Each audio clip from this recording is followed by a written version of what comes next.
سرخط مهمترین خبرها: تأکید وزیر کارهای خارجه برای کمک به دره پنجشیر، شکایت مهاجران درباره گرفتن پتنت و صحبت با جوانی تاجیک که اینترنت را به منبع درآمد تبدیل داده است.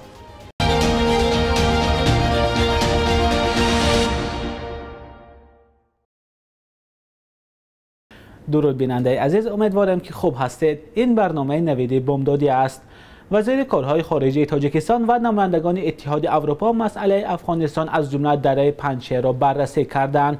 دیدار سراج الدین مهرالدین وزیر کارهای خارجه با جوزف بورل مسئول سیاست خارجی اتحاد اروپا بعد از ظهر 22 نوامبر در دوشنبه برگزار شد. وزیر در پایان نشست به خبرنگاران گفت با هیئت اتحاد اروپا درباره همکاری‌های دوشنبه و بریوسل و وضع منطقه گفتگو کردند. سراج الدین مهرالدین بار دیگر موقع تاجیکستان را تکرار کرد و گفت دوشنبه تأسیس حکومت همه‌شمول و فراگیری منفعت‌های همه گروه‌های اجتماعی و قوم و ملت‌های ساکن افغانستان را عامل کلیدی استقرار صلح و ثبات پایدار در افغانستان می‌داند.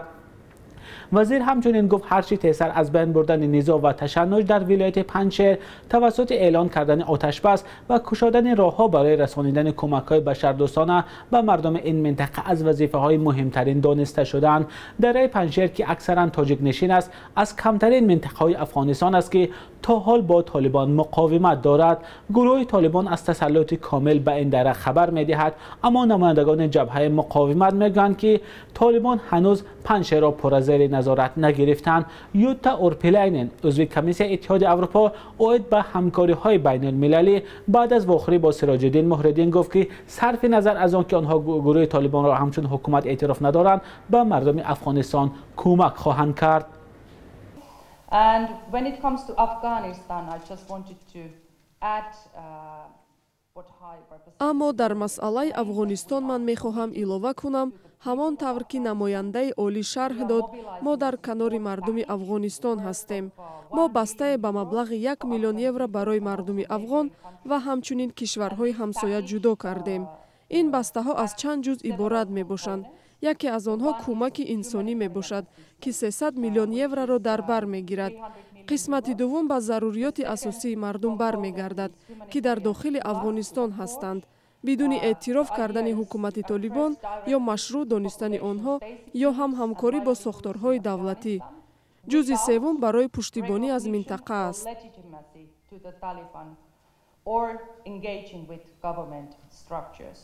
And then the third component is to support to the region. ضمناً وضع افغانستان یکی از موضوعهای اساسی گفتگوی وزیران کارهای خارجه کشورهای آسیای مرکزی و اتحاد اروپا بود. جوزف بورل مسئول سیاست خارجی اتحاد اروپا در آغاز نشست دوشنبه گفت وضع در افغانستان برخورد نو را به امنیت منطقوی طلب می‌کند. او افزود مسئله ها بین اتحاد اروپا و کشورهای آسیای مرکزی زیاد است، اما وضع حاضره افغانستان از ما تقاضا می‌کند که اول آن را حل کنیم. سراج الدین مهرالدین وزیر کارهای خارجه تاجیکستان نیز روز گذشته گفت که مشکلی‌های افغانستان چاره‌های تأخیر ناپذیر ما را طلب می‌کند. گروه طالبان ماه آگوست امسال نظارت بر افغانستان را به دست گرفت و امارت اسلامی خود را اعلان کرد. هرچند تاکنون هیچ کشور حکومت طالبان را به رسمیت نشناخته است، اکثر کشورهای منطقه به استثنای تاجیکستان با نمایندگان آن ملاقات داشتند. پرزیدنت امامعلی رحمان با جوزف بورل مسئول سیاست خارجی اتحاد اروپا شام 22 نوامبر در قصر ملت ملاقات کرد. امامعلی رحمان در این ملاقات برای کمک‌ها در دوره پاندمی از اتحاد اروپا سپاسگزاری کرد. با اطلاع دفتر مطبوعات پرزیدنت تاجیکستان، اتحاد اروپا در دوره پاندمی کووید 19 به تاجیکستان بیش از 112 میلیون یورو کمک کرده است. منبع همچنین افزود جانب‌ها مسئله‌های تحکیم همکاری در بخش‌های سیاسی، تجارتی و اقتصادی و اجتماعی، سرمایه‌گذاری و تطبیق عملی لایحه‌های سودمند را در ساحه‌های مختلف گومانیتری و فرهنگی به خصوص معارف، تندرستی و رشد محل محاکمه نمودند. امضای سازشنامه مکمل همکاری و شریکی تاجیکستان و اتحاد اروپا از موضوعهای دیگری گفتگوی رحمان و بورل بوده است. در آستانه سفر هیئت اتحاد اروپا به تاجیکستان، حامیان حقوق از جوزف بورل دعوت کردند تا مسئله حقوق انسان را با امامعلی رحمان در میان گذارد. حامیان حقوق همچنین از هیئت هیئت اتحاد اروپا طلب کردند که تا از مقامات تاجیک بخواهند زبیدالله رازق و رحمت الله رجب، دو عضو زندانی حزب در تاجیکستان ممنوع نهضت اسلامی را از شیزا یا حجره جریمه‌ای محبس بیرون کنند. معلوم نیست که جوزف بورل هنگام صحبت با مقامات تاجیک از جمله رئیس جمهور تا کجا این مسئله ها را در میان گذاشته است. یک گروه از مهاجران تاجیک از شهر کراسنوگورسک میگویند قریب یک ماه است که نمیتوانند پتن یا اجازتنامه کار خود را دریافت کنند. این مهاجران به گفته خودشان از 500 نفر بیشتر هستند و روز 24 اکتبر حجتهای خود را برای پتن سپاریدند و 28000 روبل هم مبلغ دادند، ولی به گفته مهاجران با گذشت قریب یک ماه نتوانستند پتنت خود را دریافت کنند. یکی از مهاجران با ارسال ویدیو به رادیو آزادی گفت وقتی برای گرفتن پتن رفتند، مسئولین بخش مهاجرت یا با آنها گفتند پتنت خود را از سخر و دریافت کنند. وقتی به سخر و رفتیم گفتند که در کجایی که حجت سپاریدید از همونجا پتنت گیرید.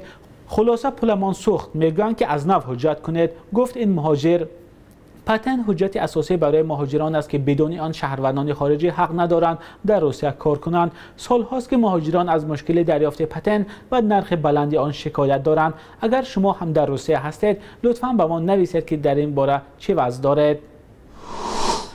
صاحبکار تاجیک مقیم مسکو آزاد صدیقوف در صحبت با رادیو آزادی درباره شیوه کارش در اینترنت و صاحبکار نقل کرد. آزاد صدیقوف مؤسس شرکت میشکا دیجیتال در روسیه به شرکت‌های تجارتی و کارخانه‌های مختلف در پیشبرد تجارت توسط اینترنت کمک می‌کند.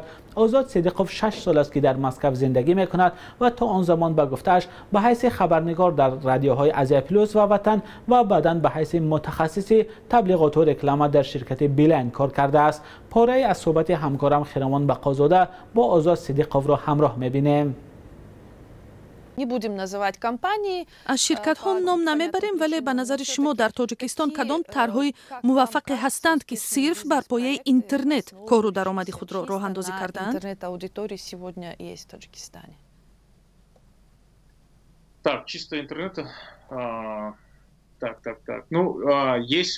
بر پایه اینترنت مثلا جوانی هست که برای مشتریان در روسیه پایافزال استحصال می کند. برای تاجیکستان نرخ محصولات او بسیار گران حساب می شود، ولی برای روسیه نرخ این پایافزال فرمایشی بسیار دسترس می باشد.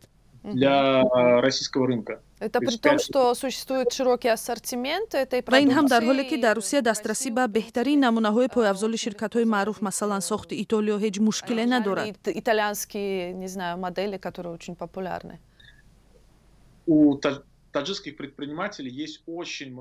صاحبکاران تاجیک برتری‌های خیلی زیاد دارند. پیش از همه این نرخ ارزان نیروی کاری است. دوم این کاری باصفت است. ولی یک چیز هست و امروز در مصاحبه هایم این را دیدم که آن هم ناباوری به خود است. ناباوری به هنر خود که آنها می توانند محصولاتشان را در بازارهای دیگر به فروش گذارند. من حالا درباره 3 نفری مشخص میگم که در صحبت ما اشتراک کردند و من از آنها پرسیدم مال تاجیکستانی ها را میخرند؟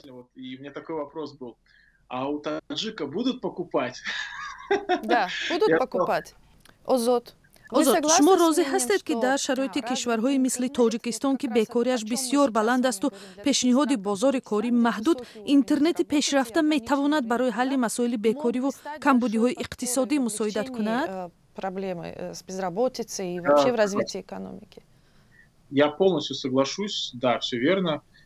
بله، راضی هستم. برای رشد بازار باید اینترنت فراگیر افزایش یابد.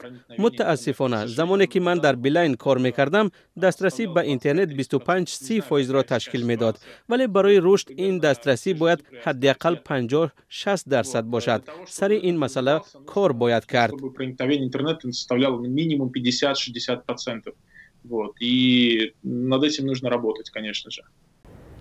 شکل کامل صحبت با آزاد صدیقوف در سامانه رادیو آزادی با نشان azadi.org می توانید تماشا کنید. بخش یک روز تاریخ را همکارم خیرمان بقازاده تقدیمتان می کند که مهمترین تحولات تاریخی در روز 23 نوامبر را فرا می گیرد.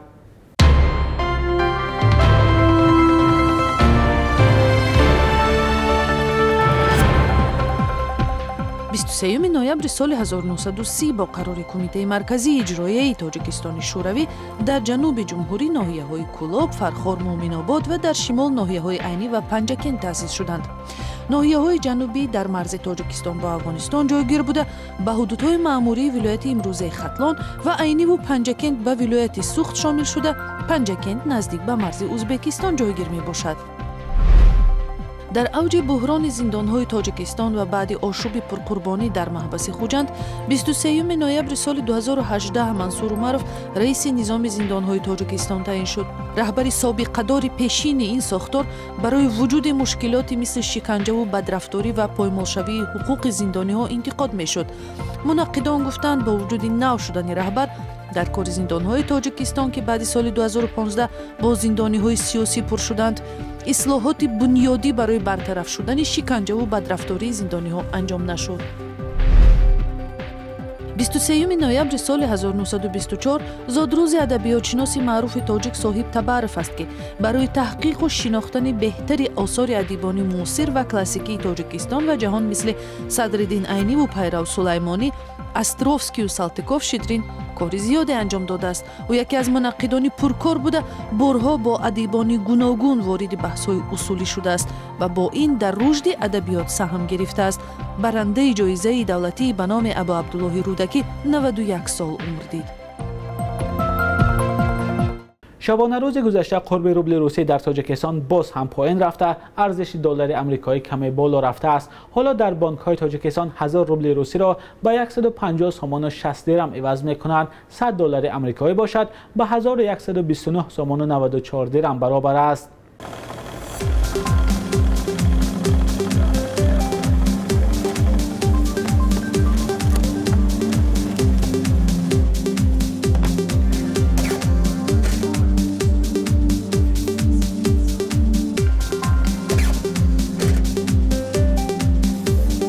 بیننده عزیز، مهلت جدا شده برای برنامه نوید به پایان رسید. تشکر که تا آخر ما را همراهی کردید.